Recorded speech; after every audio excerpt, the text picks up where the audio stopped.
Hi, I'm Tony from Humpop Gaming. Have you ever started a project with the best intentions, only to watch it slowly turn into a tangled mess of spaghetti code?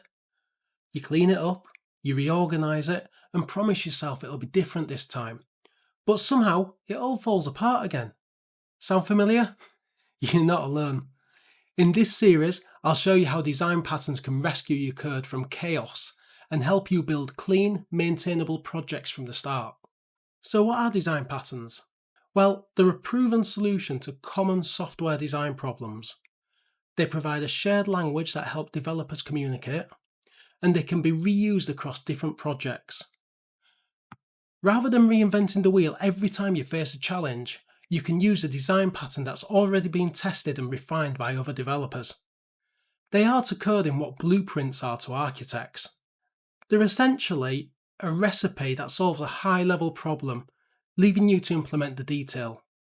They provide reusability, so it saves you time, maintainability, so there's less spaghetti code, scalability, and clear communication. If all of this sounds good to you, join me in the upcoming design pattern series. Thanks for watching, and I'll see you in the next video.